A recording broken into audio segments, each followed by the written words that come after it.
आंसू नहीं, उत्तर चाहिए मुझे, उत्तर चाहिए मुझे। वो नाम चाहिए, वो नाम चाहिए जिसने लंकेश की बहन के सम्मान और लंका के स्वाभिमान पर प्रहार करने का दुस्साहस किया है।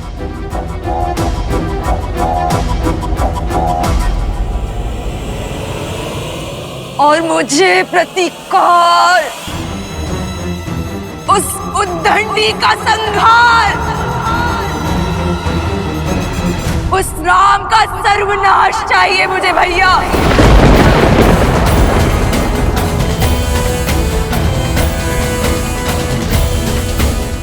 क्या दोष था मेरा एक माँ का जो अपने पुत्र की खोज में भटक रही थी? क्या दोष था मेरे शंभू का, मेरे पुत्र का, जो बिना किसी भूल के मृत्यु दंड का भागी हो गया भैया।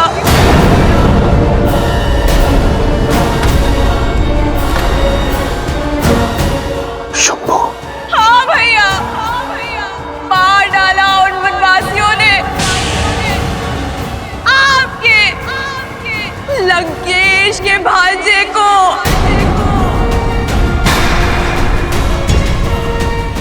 मेरे रूप के साथ साथ मेरी आत्मा भी छलनी कर दी उन लोगों ने भैया।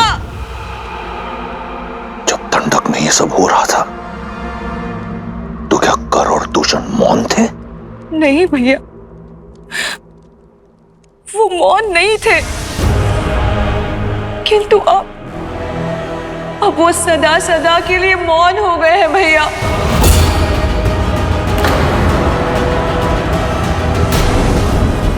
जब खर और दूषण भैया इस पाप का कारण जानने उनके पास गए तो उन दुष्ट वनवासियों ने उनके साथ साथ हमारे 14,000 असुर संबंधियों का भी संहार कर दिया भैया।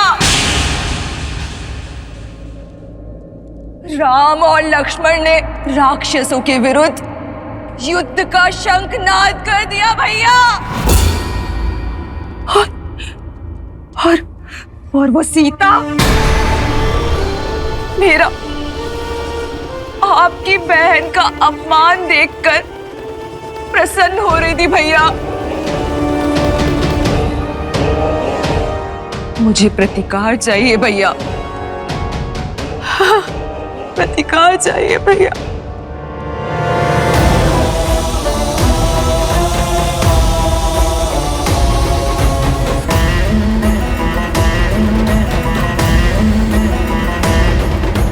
तुम्हें प्रतिकार से पहले उपचार की आवश्यकता है शूर्पणखा। इससे पहले कि तुम्हारे मन के घाव भरें, आवश्यक है कि तुम्हारे शरीर के घाव भरें। हमारे राजवैद्य सुसैन अपनी चिकित्सा से तुम्हारे रूप को पुनः लौटा देंगे।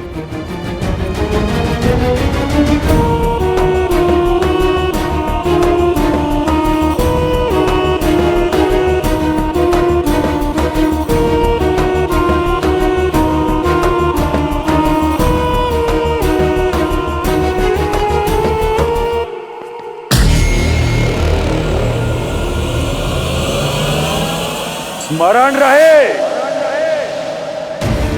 जो इस कक्ष में बीता है उस पर कोई संवाद, कोई चर्चा नहीं होगी।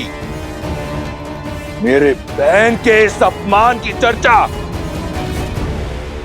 अगर इस कक्ष के बाहर निकली तो उस वनवासी से पहले मैं तुम सबके प्राण हर लूंगा।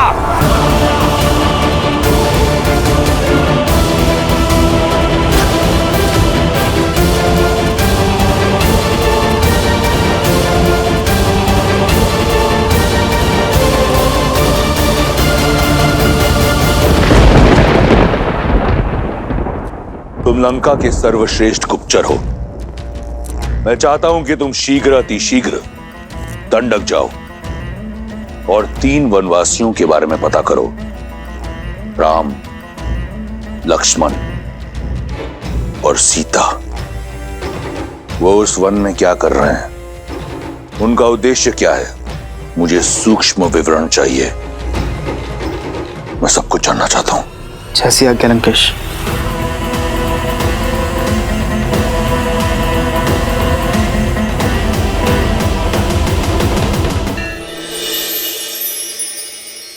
आओ सीते।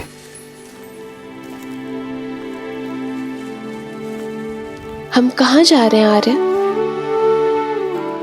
कल जो हुआ उसके बाद तुम्हारे मन में उपजे भय से मैं परिचित हूं सीते।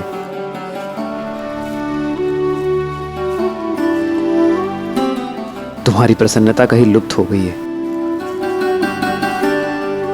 बस उसे ही ढूंढने जा रहे हैं।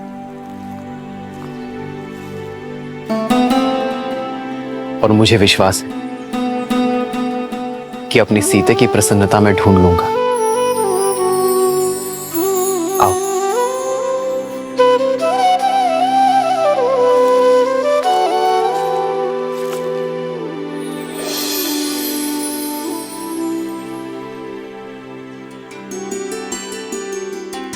प्रेम समर्पण करुणा ज्ञान से है भरा दो प्यारा नाम। जय सिया राम, जय जय सिया राम।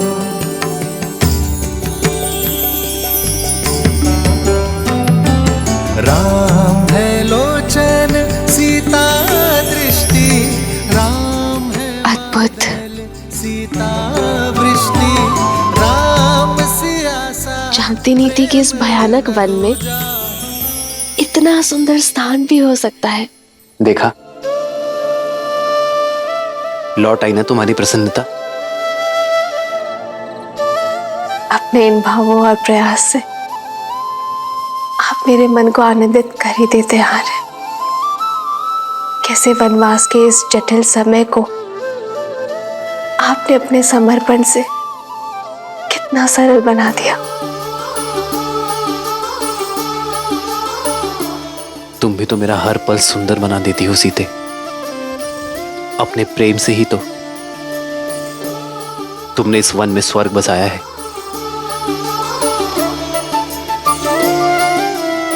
मेरा ये कर्तव्य है कि कभी कभी इस ऋण को चुकाने का प्रयास करो। जन्म जन्म का और वैसे भी सीते, संगम, जीवन छोटे छोटे पलों में ही तो बसता है। सीता हर क्षण भवधन।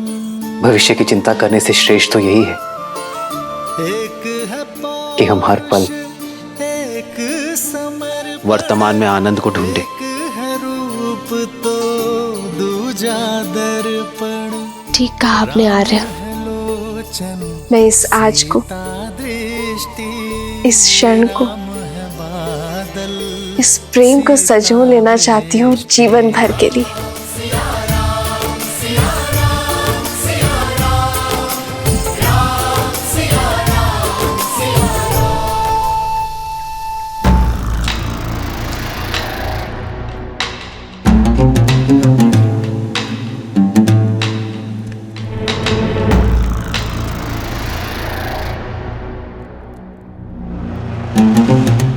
तुमने जो सभा में कहा वह अधूरा सत्य था। मैं पूर्ण सत्य जानना चाहता हूं। तुम्हारे साथ दंडक में क्या हुआ शूर्पणखा? सत्य ये है कि मैं आपको दिया हुआ अपना वचन पूर्ण करना चाहती थी भैया। संसार की हर सबसे सुंदर वस्तु का स्वामी है मेरा भाई, परंतु यदि संसार की सबसे सुंदर स्त्री उसके पास ना हो तो ये गर्व अधूरा है भैया। और उसी को पूर्ण करने के लिए मैं सीता के हरण के लिए गई थी और मेरा पुत्र शंभु मेरे इस उद्देश्य को पूर्ण करने के लिए मेरे साथ गया था, परंतु उस राम ने उस राम ने मेरे पुत्र के प्राण हर लिए और मुझसे मेरा मान। अपने भाई के लिए संसार की सबसे सुंदर स्त्री को लेने गई थी, परंतु अपना सौंदर्य खोकर लौट आई। किंतु मैं हार नहीं मानूंगी भैया। रूप गया तो क्या, परंतु मैं वचन नहीं जाने दूंगी। फिर से स्वस्थ होकर मैं फिर जाऊंगी। या तो उस राम का अंत करके सीता को अपने भाई लंकेश को सौंपूंगी, या तो फिर उसके हाथों मारी जाऊंगी। अपने भाई के आनंद के लिए कुछ भी करने को सज्ज हूं मैं। तुम्हें कुछ करने की आवश्यकता नहीं। उस वनवासी के साथ क्या करना है वो मार्ग मैं निकालूंगा। लंका और लंकेश के सम्मान को पुनः लौटाने का केवल एक ही मार्ग है भैया, राम का वध और सीता का वरण।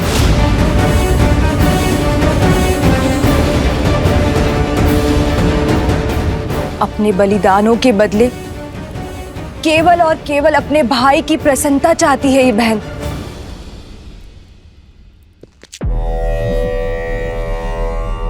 तुम्हें न्याय मिलेगा और लंका को उसके अपमान का प्रतिकार।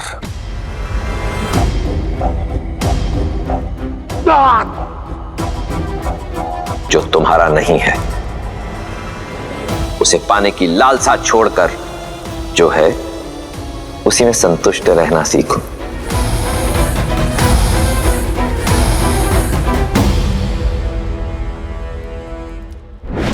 जब मन में संशय का नाद हो तो न्याय का डंका नहीं बजता है।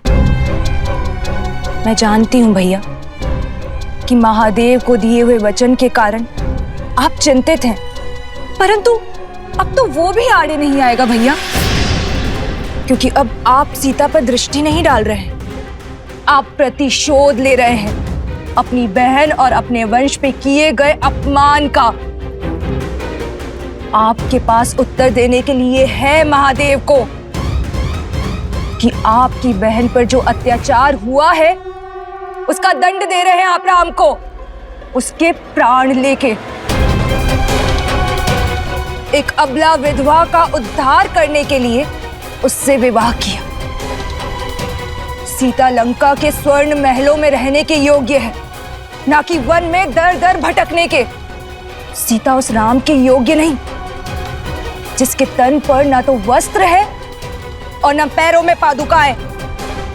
भैया, आप एक स्त्री को उसका अधिकार दे रहे हैं। एक स्त्री होने के नाते मुझे पूर्ण विश्वास है कि इस उपकार के बदले सीता सदा आपकी ऋणी रहेगी। हमें शीघ्र उत्तर देना चाहिए पिताश्री।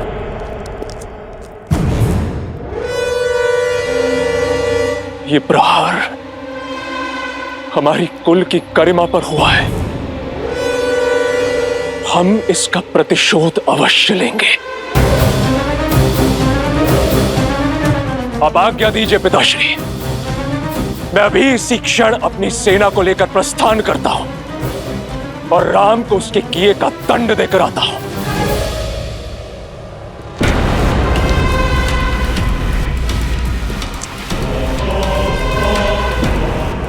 मुझे तुम्हारे शौर्य पर गर्व है। भैया, इस विषय पर हमें शांति से विचार करना चाहिए।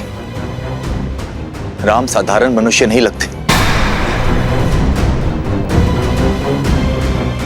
ताड़का, महाकपाल, विराट जैसे असुरों का अंत किया है उन्होंने। उन्हें हराना सरल नहीं होगा भैया। भैया, नीति तो यही कहती कि हमें राम से संवाद करना चाहिए, उनका पक्ष भी सुनना चाहिए। नारी का सम्मान करने वाले, अहिल्या को मुक्त कराने वाले धर्मात्मा ने किसी कारणवश शूर्पणखा पर प्रहार किया होगा।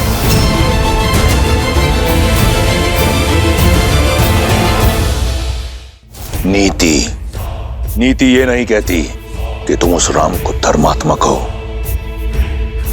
मूर्ख।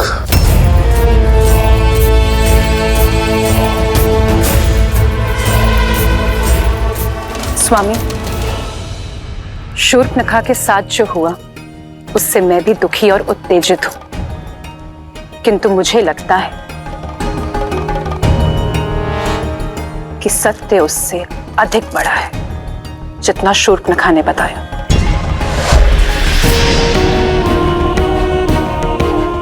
कई ऐसे प्रश्न हैं जिसका उत्तर ही नहीं है। श्रेष्ठ ये होगा कि अब सारी घटना का विस्तार से पता करें और फिर कोई निर्णय लें।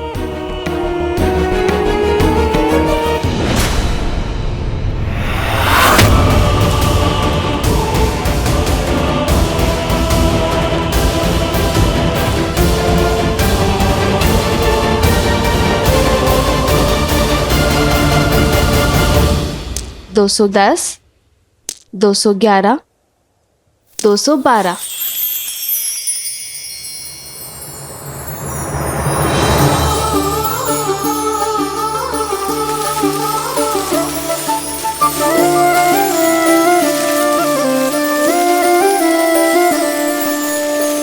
जन्म जन्म का है ये संगम, राम रतन सीता वैभव धन।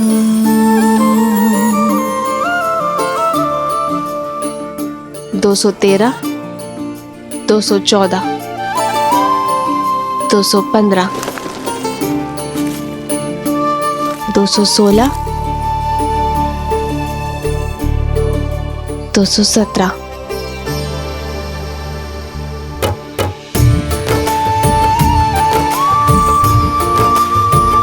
ऐसे किस विशेष कार्य में डूबी हो सीते कि इन सुंदर पुष्पों और राम को ही अनदेखा कर दिया? भविष्य में झांकने का प्रयास कर रही हूं। गिन रही हूं कि हमारे वनवास में कितने दिन शेष हैं। कब माताओं, भारत और शत्रुघ्न भैया और अपनी बहनों से मिल पाऊंगी। देखिए, वर्ष भर भी नहीं बचा। बस कुछ माह और फिर से अयोध्या की पावन माटी का स्पर्श होगा। फिर से मेरा भरत मेरी भुजाओं में होगा और फिर से मेरी माताओं के प्रेम का सानिध्य मिलेगा। हाँ, आपके नेत्रों में तो सुख दिख रहा है, पर मेरे सुख में चिंता दिख रही है। क्या बात है सीते? क्या तुम अयोध्या जाकर प्रसन्न नहीं होगी?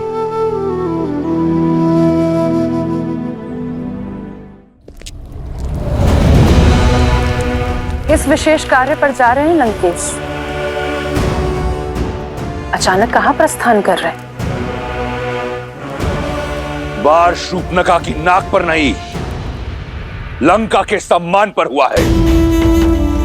लंका और लंकेश के सम्मान को पुनः लौटाने जा रहा हूं। बिना सेना के उसके विरुद्ध लड़ने जा रहे हैं जिसने हमारे 14,000 राक्षस संबंधियों का संहार कर डाला।